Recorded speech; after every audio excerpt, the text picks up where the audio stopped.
And we now move to our third panel, which is looking at the challenge of Islamist extremism, and it will be moderated by Steve Erlanger, who's our London bureau chief for the New York Times.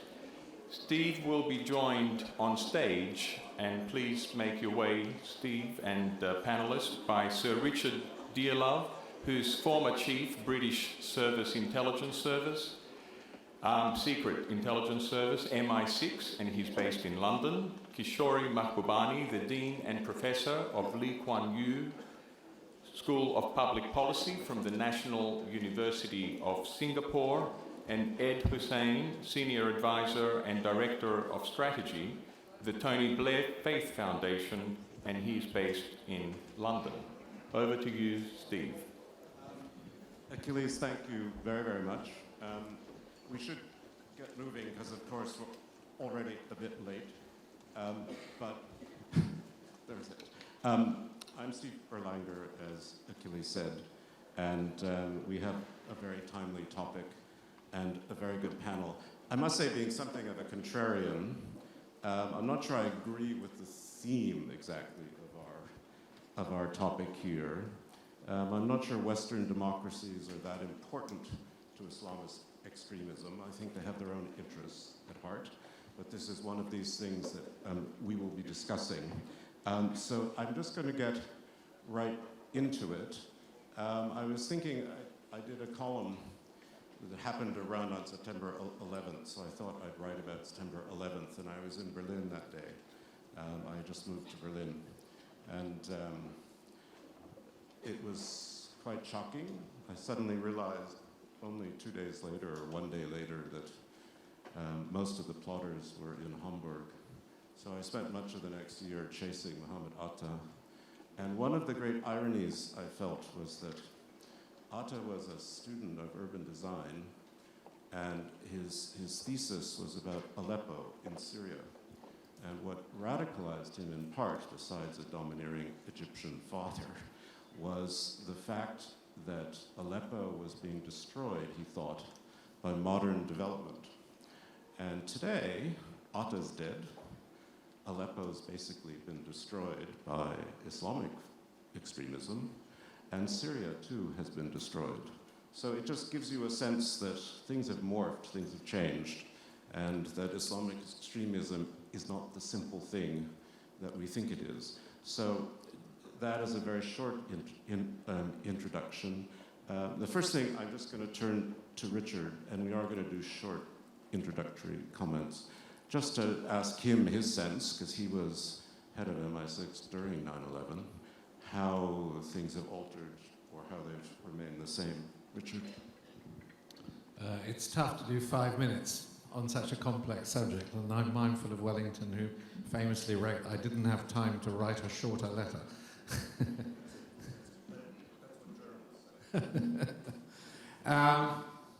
Imagine a map of the Middle East, and we're going to pull across it a series of contemporary overlays. Palestine, Israel, invasion of Iraq and its aftermath, the rise of Al-Qaeda, the Arab Spring, so-called, particularly as it affects Syria, the Ottoman revival, and finally the Sunni-Shia contest. Of course, you can't see the map any longer. There is such complexity overlaid. But I think if we're looking at the context for Daesh, ISIS, or the current examples of Islamist radicalism, the last of these issues, the contest between Sunni and Shia, is the thickest and darkest of the overlays. And I see this personally as the primary context in which we should try to understand this phenomenon. 1.2 billion Sunnis, 350 million Shia, and effectively a war driven by their extremes. And I think you can certainly draw a parallel between Europe in the 17th century with the wars between Catholicism and Protestantism.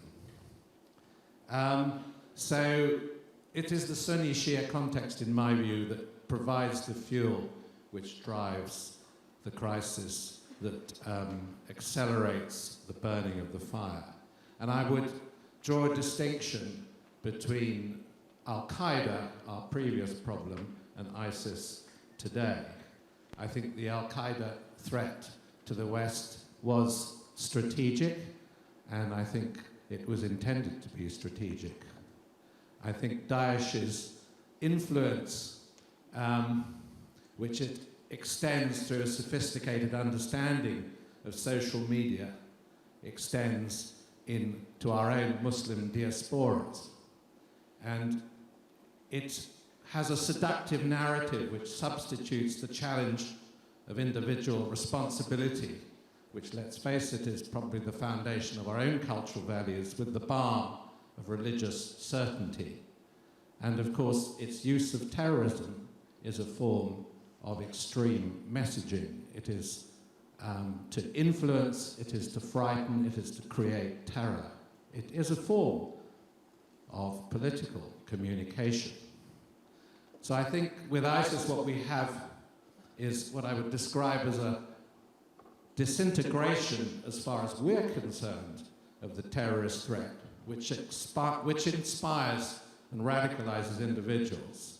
And of course, this is difficult to deal with because it is disintegrated and it doesn't have a tactical or strategic shape. And I think if you look at the attack, for example, on British tourists in Tunis, this was an example of ISIS attacking the burgeoning democracy in the one country where the Arab Spring might be judged to have had a measure of success. Where did ISIS come from? I mean, certainly it appeared out of the failure of government in Iraq and the disintegration of state authority in Syria. And I personally have the view that it was fueled from money that came out of Saudi Arabia. Saudi Arabia prevented the exodus of this money. I'm not saying it came from the Saudi government, but it's created a beast which certainly Saudi Arabia can't control.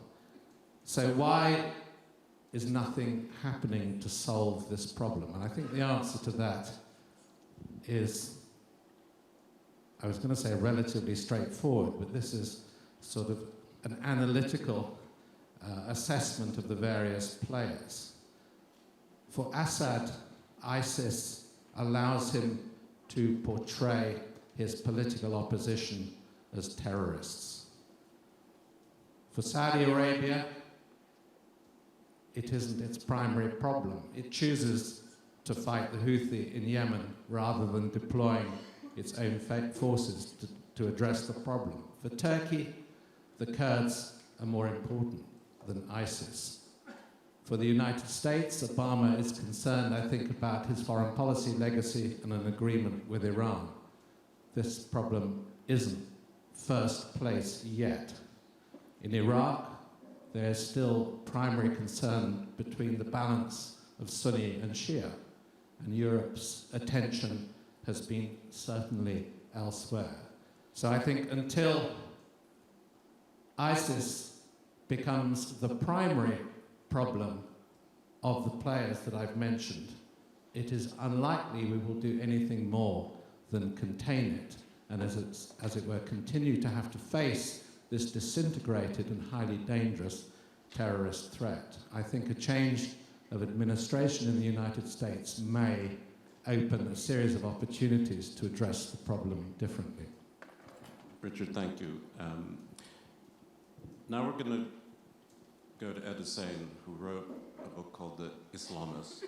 I mean, part of the drama, I think, as Richard said, of Islamic struggle now is internal. It's a struggle within Islam.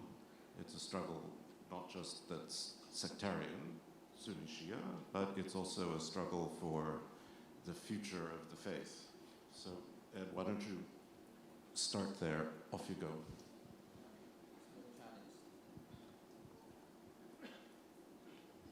Thank you. Quick fix. You're absolutely right.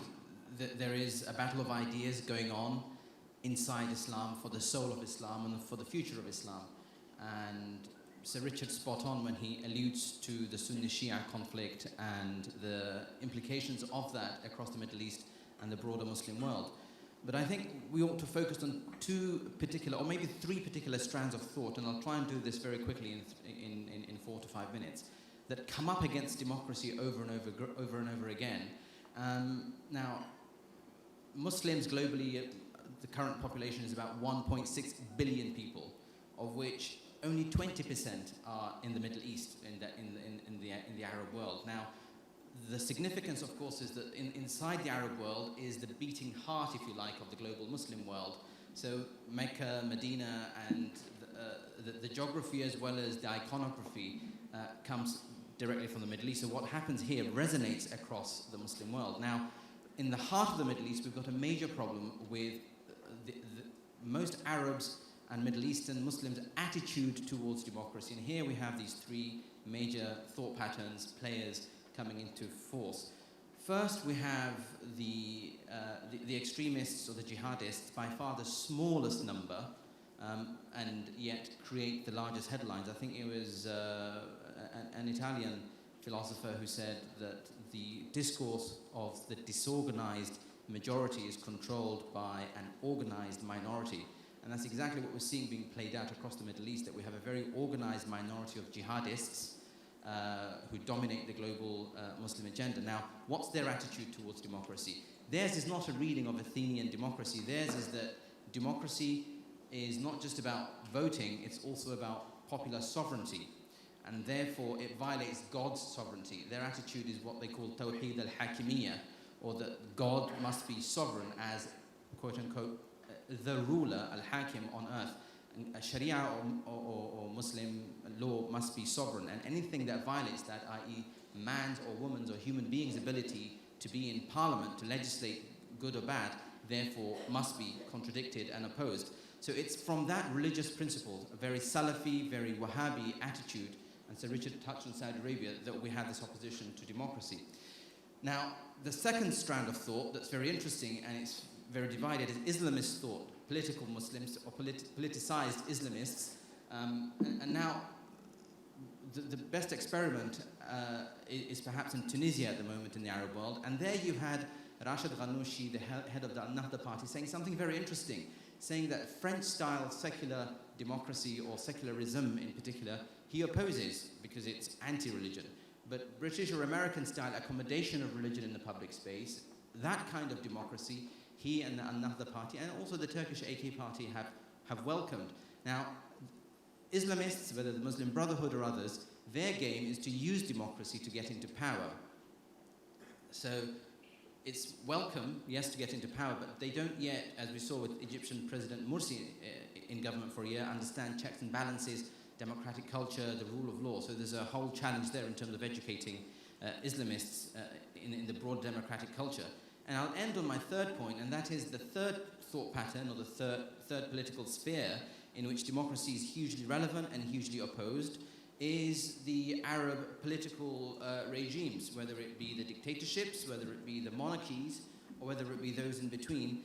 They talk often about demokratiya, or democracy in Arabic, but take every measure to try and contain it, control it, and keep it at bay for all kinds of political short-termist calculations, and supported, if I may, by most of our governments in the West. So democracy is of central relevance to the future of Islam and the future of the Middle East and the future of the Muslim world, but it has these three different constituencies that either oppose it, harbour it, or otherwise. And I think I'll end here and hand back to you. Shukran.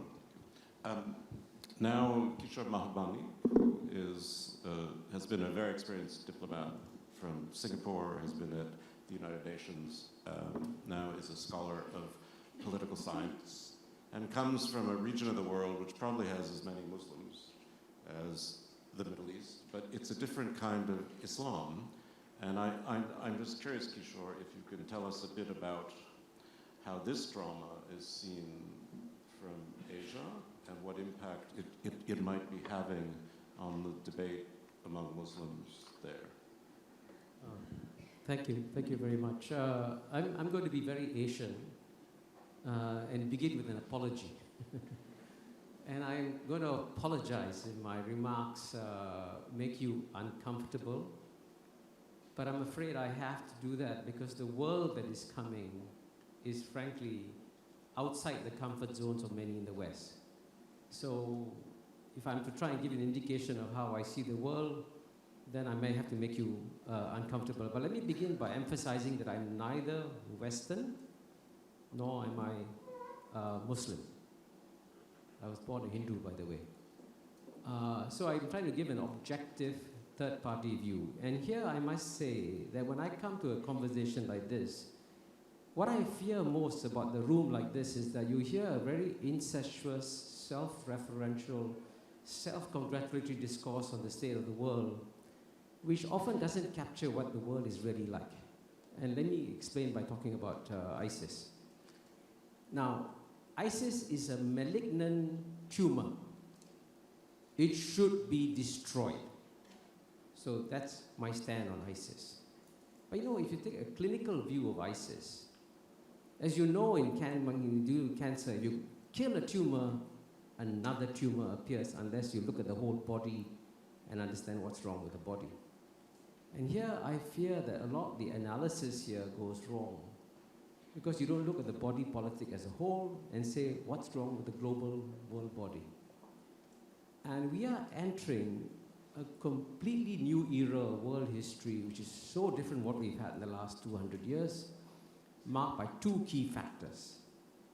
One is the end of the era of Western domination of world history. It was a 200 period of aberration that's ending now, and that's normal.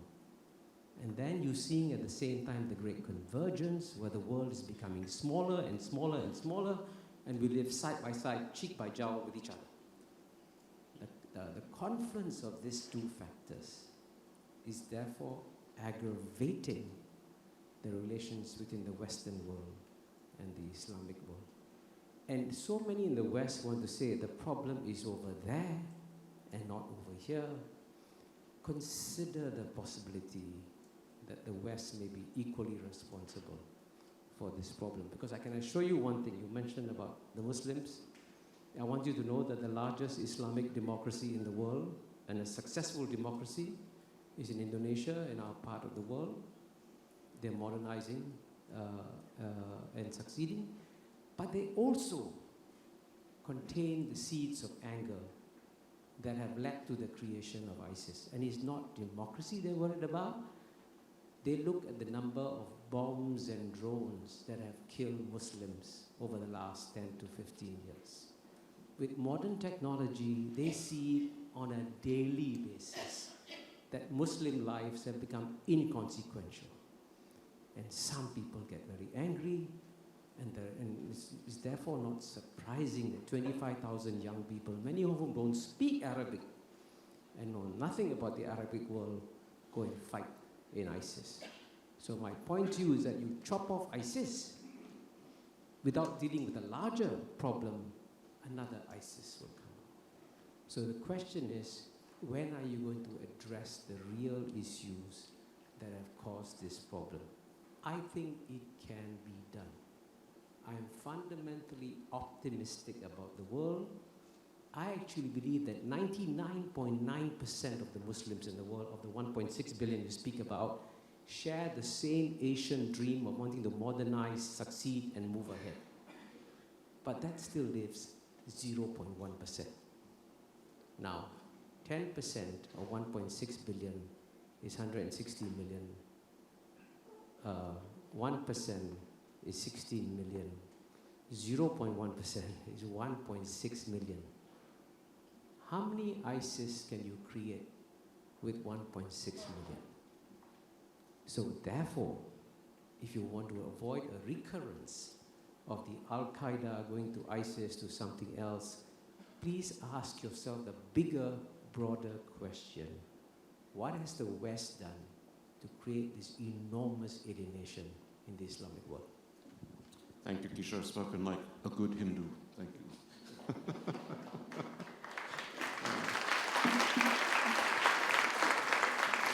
I'm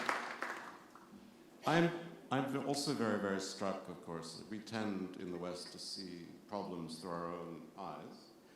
But one of the great debates in the West has been the attraction of young people to jihad, insofar as they understand it. Many of them don't speak Arabic, many of them haven't had much religious education. So that's something I want to ask both Richard and Ed about, which is how do you define the attraction? Is it about alienation? Is it about, sometimes I joke and I say these are the Rosa Luxemburgs of their generation, trying to build the perfect society somewhere, appealing to youthful energy, but that's probably much too simple-minded. So talk about the attraction of jihad in the West. What draws people to it? And is it something we should actually be worried about? Or is it, in fact, something almost inevitable and not a great threat to Western societies? Stephen, I think it's a significant threat, and I say so for the following reasons. Firstly, this did not emerge overnight. This has been in our midst now since the early 1990s. And I identify the early 1990s because that's when we had another huge conflict going on in Europe, i.e. the Bosnia conflict, where between 1991 and 1995 you had white, blonde, blue-eyed Muslims being killed for being that, Muslims, in the midst of Europe, when we said after the Holocaust, never again. So when that was happening, we had on our university campuses in Britain young activists who were given political refuge, Umar Bakri Muhammad, Abu Qatada, and others, who radicalized an entire generation of young Muslims like myself, born and raised in the UK. And their argument is attractive, was attractive, that if young, white, blonde, blue-eyed Muslims who were integrated into the fabric of Europe with secular names and ate pork and drank alcohol can be killed, what then for people like me, and what future do my generation have? I was 16, 17 at the time, and that narrative was attractive. Now, fast forward to where we are now. In the intervening 20 years, what we've had is the embodying and the embedding of this extremist ideology of jihadism, Salafism, Islamism, whatever you wish to call it, distinct from the religion of Islam, where young Muslims born and raised in the West do not feel as though they belong to the West. There is no sense of belonging. There's no integration. There's, as we can see now with the refugee crisis, great complexity as to what Europe itself stands for. In that confused European identity, to then invite young Muslims to integrate is and was hard. But is jihad attractive? It is, and it's attractive for the following reasons. One, young Muslims, by the way, not all Muslims, Islamist activists, probably that 1% or thereabouts, have grown up now from the age of kind of 2, 3 upwards for the last 20 years, believing in this utopia, believing in this emerging caliphate, believing in the promise that we will see a caliphate in our time. Now, ISIS have capitalized on that sentiment across the world and highlighted, well, here is the caliphate. The evidence for why most Muslims don't believe in it is the fact that most Muslims don't migrate to it. But that 25,000 or so that have migrated, many of them come from Tunisia, many of them come from European countries, because of the attraction of a very black and white worldview of a country that now opposes the West and defies the West. And there is an afterlife element to all of this. There's a literalist reading of scripture that says that we're heading towards the end times. And ISIS make a lot of noise about we are now in the end times, and the caliphate, the last caliphate has emerged, and it's now incumbent upon their followers to migrate. Migrate to what? Migrate to a Sharia land, migrate to a caliphate that God protects, allegedly, migrate to, even if you die in this process, the next world is waiting for you, in which you will be rewarded with heavenly rewards. So there's an entire narrative of not fitting into the modern world, finding the utopia, realizing it, but even if you die in the process, there's a next world full of reward waiting. And my last point on this is, yes, we despise ISIS, and yes, we despise the people who are going towards it for very valid reasons, but there's something that's missing in the global Muslim conversation, and that's what Plato talked about in terms of thumos, dignity. And what ISIS offers these young people is a sense of dignity, is a sense of purpose, and is a sense of defying every odd that's thrown at them from the modern world. And my guess is, of course, having talked to some of them myself, particularly in France, also in Britain, it's because the society doesn't welcome them. I mean, basically, Europe tends to be fairly homogenous societies. I mean, France had its ethnic cleansing 1,000 years ago. It's a post-colonial phenomenon, and it's been very hard, I think, for European societies to figure out how to really integrate people and provide a citizenship that has meaning to everyone. Richard, what's your sense of threat or not threat? Do we exaggerate this? Well, I've made comments in the UK publicly about the level of threat, and I'm not minimizing the danger. I mean, I think my argument is a plea for understanding of the threat and more explanation and honesty on the part of our political leaders. Since 2005 attack in London in the UK, there has been one death from terrorism. That's partly due to the success of the security and intelligence services in preventing other attacks. But we need to keep a balanced view. However, as it were, serious the latent threat might be interpreted to be. And I think we need to be cautious about making particularly legal changes to cope with the problem. And I think this needs to be done with precision, with thoughtfulness, and not really in a state of panic. I mean, you know, panic makes bad laws, and you only have to look back to 2004 to see that many of the measures that were brought in, fortunately, many of them had sunset clauses, so they could be revised after a period of time. But having had that experience, I don't think we should go down the same track again. I mean, it's very difficult for me to stand up and say, well, the threat isn't as serious as people are making out. But on the other hand, we should, you know, look at the facts that are available to us at this particular time. I think Ed's explanation, and of course he speaks with personal experience in a way, of the phenomenon of radicalization is absolutely spot on. And I mean, historically, this has happened in many religious movements, so perhaps we should not be particularly surprised. I think Mr. Cohen here wrote a very good article in the New York, International New York Times, which basically put forward the thesis, which I agree with, that, you know, life for young people, if you're feeling excluded socially, can be very, very tough in the West. You know, personal responsibility, the pursuit of ambition is not easy. To adhere to a religious belief that suddenly solves all these problems for you, particularly when it's romanticized, is a very seductive alternative. And I think that's the phenomenon that we're seeing at the moment.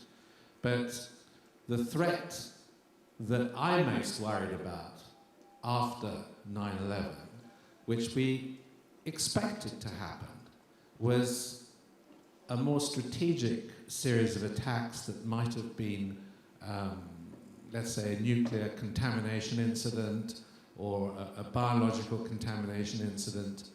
And some of these things, to my surprise, haven't happened. Now, I don't see evidence at the moment that ISIS is yet planning to go down this track. They're preoccupied with fighting their own battles. But we can't set aside that risk entirely, and it's not good on an occasion like this to speak about it in too much detail, because I feel that, you know, you're putting forward, you know, views and ideas which perhaps shouldn't be propagated. So I think one also has to be quite cautious in talking about the reality of the threat as well. Thank you. And also, I'm going to come to the audience in a moment, so prepare your questions. But first, I just wanted to come back to Kishore for a second. I mean, when you and I spoke on the phone, we talk about the way Islam came to Asia. I mean, it came in a way to the Middle East with the sword, but it came to Asia through trade, and it came in a more peaceful way. But at the same time, the debate going on in the other part of the world in Islam must be having its effect. I mean, do you see it in Singapore? You have a sort of major Muslim minority. Do you see it in Malaysia? Do you see the impact of this more aggressive sense of jihad? Well, I mean, I mentioned how the world is becoming smaller and smaller, interconnected, interdependent, and the same has happened to the Islamic world.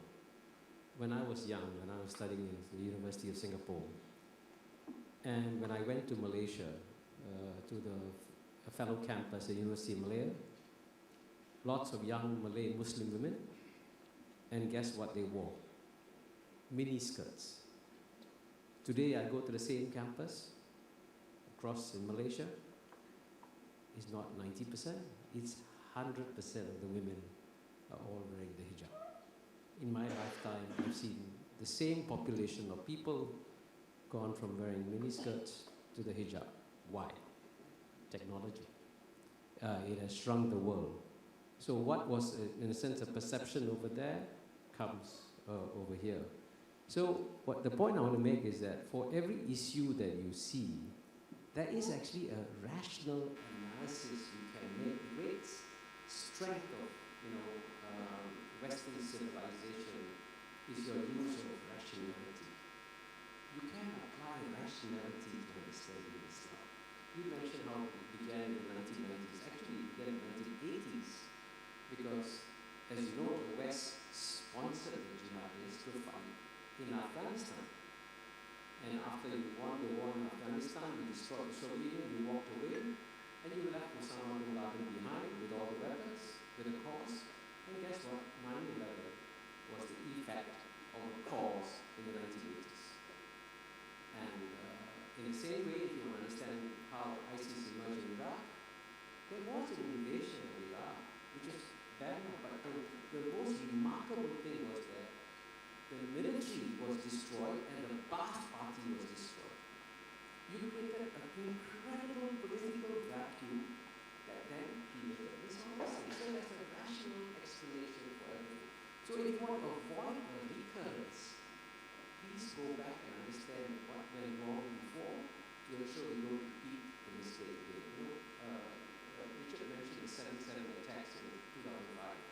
I actually published a book in New York in 2004 on American World, and I said it is only a matter of time before a major Western city is attacked by Muslim terrorists. 1 year ahead, 7/7. It was obvious that it was coming because the forces were unleashed. So to prevent it from happening again, and this is what we worry about, by the way. We worry about the fact that in Southeast Asia, traditionally, the Muslims in Southeast Asia have been among the most peaceful. And I want to emphasize this. So that's because Islam came because to trade was peacefully adopted. But now, the number of young Indonesians and young Malaysians going to fight with ISIS is growing like this. And technology is taking everything from the Middle East, putting it on their computer, and by the way, they have equally good smartphones now. They feel what's happening over there, and they join the nation. I mean, sometimes I think it actually began with the Islamic Revolution in Iran, because that's really I've seen it too even in the West Bank, which is one of the best educated secular Islamic societies that I know. Every young woman is Muslim. So now we're going to go to you. I hope they can bring up the lights so that I can see. And yourself when you ask a question, and then please try to ask a question. And the first person I see is that gentleman with the gray hair. Stasinopoulos, formerly with the European Commission. I'd like to bring to the attention of this gathering that a French politician, which is not a man of the left, Dominique Villepin, a couple of months ago or a year ago said that IS, the Islamic State, is the deformed child of Western arrogant policies. So Kishore Mahbubani put forward some ideas which up to now are thought are shared in Europe by the left, or reading Guardian, you know, a leftist somehow periodical. I would like to have whether Kishore Mahbubani could comment on that, whether Dominique Villepin is exaggerating the issue. That sounds very Villepin-esque, who's not a man of the left. Let me take one other question to perhaps here, this lady. Thank you. Let's get 2 or 3 questions, and then I'll come back to the panel. Ma'am. Yes, hi, Veronica Callis, Doctor of Archaeology.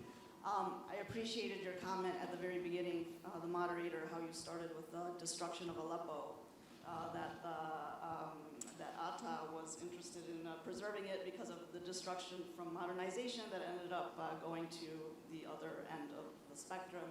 And I just wish you might be able to address for us the role of cultural heritage in its destruction, its role on radicalization. What can you do to stop this cultural heritage human right that needs to be protected by democracies and so on? Thank you.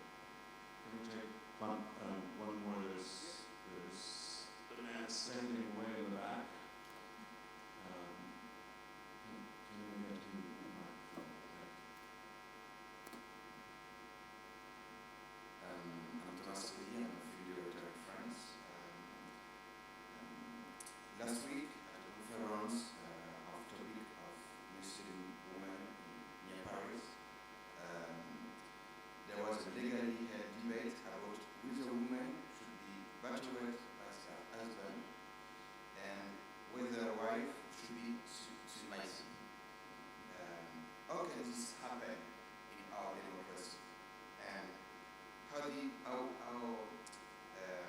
why do we let radicalism from mountain of Afghanistan happen across the streets? Merci pour l'anglais. Kishore. Okay. Well, I was, you mentioned I was a diplomat, right? It would be very antipathic for me to agree with Dominique Villepin, though clearly sympathize with his point of view. But, you know, when he says that what's happening in Islamic world is as a result of distorted Western policies or whatever, if I heard it correctly. The one point I also want to add to balance what I've said is that, you know, I tell my Muslim friends this. I said, why are the Asian societies succeeding so well?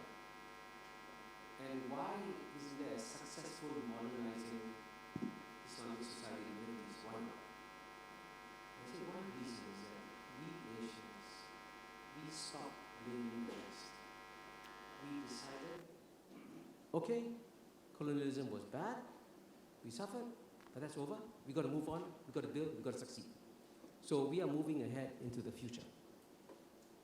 And so what surprises me is that not one successful, you know, Islamic modernizing society has emerged in the Middle East. And part of that, I suspect, is that there's this discourse of trying to blame the rest of the world rather than blame themselves for that problem. So I want to be equally critical of the Muslim societies also. But at the same time, it is also a fact that there are many things that the West has done to the Islamic world that has distorted their development. And look at it objectively. This is a forum on democracy, right? You know what happened when the one North African state moved towards democracy? Algeria. And then at the same time, by the way, another Southeast Asian states moved towards democracy, and both in Algeria, in Myanmar, there was a reversal. You put sanctions on Myanmar for reversing democracy, but you did put sanctions on Algeria for reversing democracy because the Islamist parties won in Algeria. So your double standards of the West, when it comes to dealing with Islamic societies, is actually very much, the West Islamic world is very aware of this. So that's why I say the West has also got to engage in equally deep reflection. What are we doing wrong? And if I can just add one critical word, just one quick word, to add to your point about dignity, there is a very simple solution to the problems between the West and Islam. Please treat the Islamic world with respect. Respect is critical. They feel that you don't respect them now. You regard them with deep condescension. They can feel it. So my suggestion to you is please treat them with respect. It makes a huge difference.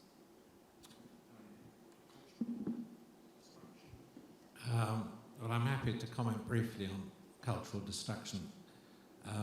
I was originally started life as a historian, and I don't find the phenomenon of the destruction of cultural heritage by religious movements surprising. Unfortunately, it has a long established history, and the driver usually is theological and partly political, in order, as it were, to assert the identity of your particular movement. And England certainly has an extraordinary history of iconoclastic movements, which destroyed large bits of our cultural heritage at various times. So I think ISIS, as what I would describe as a messianic movement, is largely acting in character, however shocking and terrible we may find that. And obviously, we saw the same with the Taliban when they destroyed the Buddhist images at Bamiyan. We all wish to prevent and stop this because our society, as it's constituted now in the West, values the cultural heritage very, very highly. And of course, it's because we value it so highly that ISIS make a point of behaving in the opposite manner. Can I just comment a little bit on the issue of, the West's involvement with Islam? I'm slightly concerned by the turn of the argument that it's all the West's fault, and I see that trend in this discussion. Personally, I think that to solve these very complex problems, we have to try to dispose of some of what I would describe as the historical baggage and the overlay, with which I started my talk, touches on the complexity of the issue. What alarms me now about the Middle East is the failure of the powers that be in the Middle East to approach the solution of their own problems. For example, Turkey could have solved the problem of ISIS very quickly had it wished to do so. The Egyptians have very powerful armed forces. Are they deployed on this problem? They are not. I mean, I could go on to make my point. Ed, if I could just, it's a related question, but part of the point of cultural destruction is this tendency to go back to the roots, to go back to the days of the prophets, insofar as anyone understands what those were like. And why does that have such power? It's not a modernizing idea, it's quite the reverse. Is it to shed, all sorts of Western influences and start afresh, or what is it exactly? It's those things, Stephen, and more. There's petrodollars coming out of Saudi Arabia and the broader Gulf that funds an entire worldview that advocates going back to, quote unquote, the roots, simply the Quran and simply the Sunnah. that defies 1,400 years of Muslim civilization, contribution to art, logic, science, medicine. All of that is thrown out the window, and we're going back to some kind of imagined year zero of the Najd, or the deserts of Arabia. In that process, what now shocks the modern West in terms of destruction in Palmyra and tombs in Syria and the Bamiyan Buddhas, Muslims have been watching this unfold in Mecca and Medina without international scrutiny, because the international media doesn't have access to those places, but wholesale destruction of tombs and shrines that Muslims have venerated in Mecca for 1400 years. The Prophet's tomb itself has been vandalized because the lines of poetry from Imam Busayri seem to be idolatrous. So Sir Richard is right. The Oliver Cromwell movement that came to fore in England and in destroying and whitewashing churches and damaging musical instruments and wiping off smiles and imposing black on people, all of that is going on as we speak now across the Muslim world, thanks to Saudi financing, but a real desire, because the Ottoman Empire was seen to be too westernized and too Europeanized. In 1857 with the Tanzimat reforms, it decriminalized homosexuality. And this is 150 years ahead of what we're hearing today going on in America. So there is this impulse to go back in an age of confusion, in an age of modernity, that what's black and white, right and wrong, heaven and hell, tends to appeal. But that appeal isn't enough. It's also underwritten by the financiers that are our Gulf allies that promote this mindset across the Muslim world, that defies the Ottomans, the Abbasids, the Mamluks, and great civilizations that preserved the Greek heritage that came out of this place and then forwarded that to Spain, to France, and to Britain. All of that's now seen to be alien, and this imagined return to a year zero mindset grips Thank us. you. No, I mean, it's interesting you use the word year zero, because I sometimes think of Pol Pot at the Khmer Rouge. I mean, it feels like the same kind of écrasé of the past. Let's take a couple more questions. We're sort of running out of time, but it's an interesting topic. There's a woman there with her hand up in a white blouse. You, yes. Could you stand up, please? Hello, my name is Charlotte Matthews. I'm a law student from France. Just last week, the British and French governments shot down 2 of their citizens in contributing to ISIS. My question was, how can this actually happen? What's the legal justification? And is it not a form of externalizing the capital punishment to people who we just don't want to come back? Okay, that's clear. And this last question, there's a man in the back with his hand up. Could you stand up? It makes it easier. Yes, thank you. My name is Haris Economopoulos. I'm a lawyer and also the president of the British Hellenic Chamber of Commerce. I noted Sir Richard's notes that Islamist extremism hasn't been dealt with yet because it's not a priority for any of the major Western powers. And then I heard Husain saying that democracy, at least in the parliamentary representative system that most European countries are experiencing it's sort of against religion. It's against the hakim, the sovereignty of the god. So I have a question for any of the gentlemen that would like to reply, and it refers to Libya.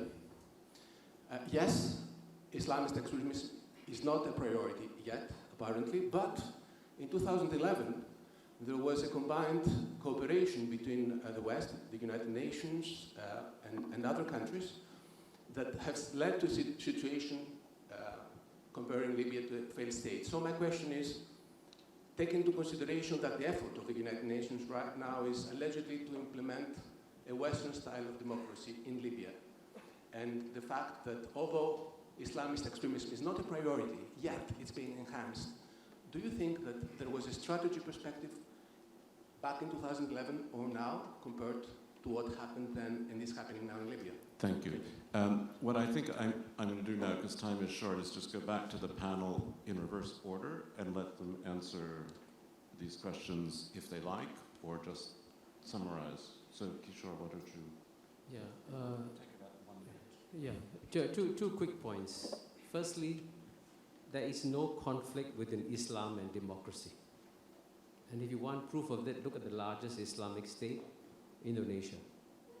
And what really made me very happy in the Indonesian elections is that there were some what you might call more fundamentalist parties running in the elections, and guess what? Their share of the vote was very small. That indeed, if you give them a choice, they vote for the same kind of modernizing parties that the rest of Asia is voting for. So there's no conflict with Islam and democracy.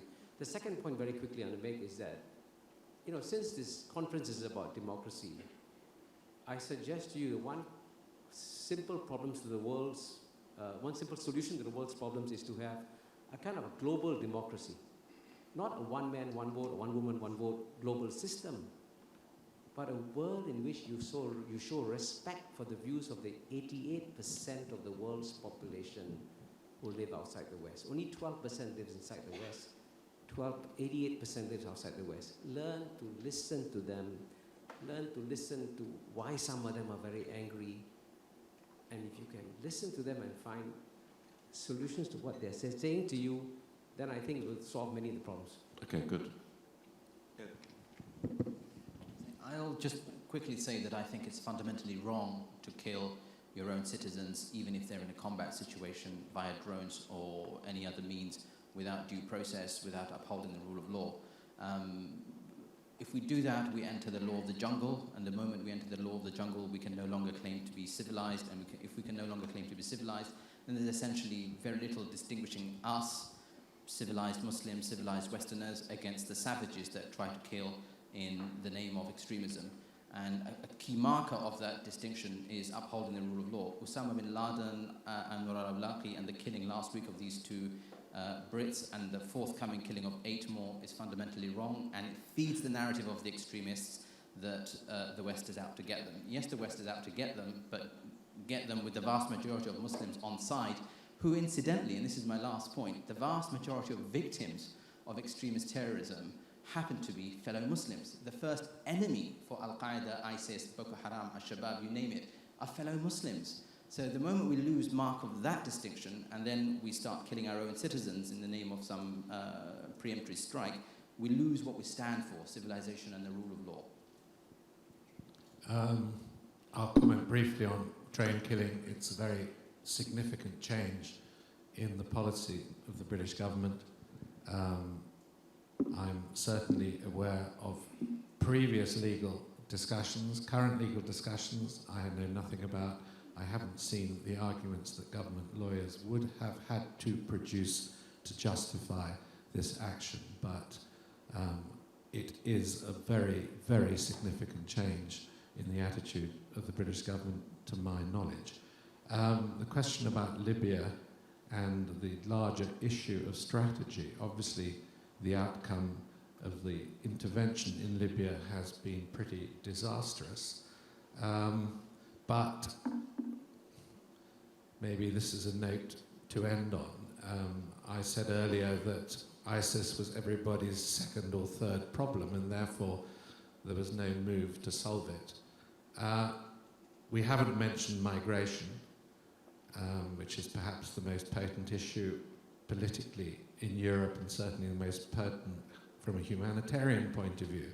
But if we're to solve the problems, driving the problems, a strategic approach to the complete destabilization of the state in Libya and Syria, and this takes us into the fundamentalist issue, seems to me we have to start putting this first in our priorities. Thank you.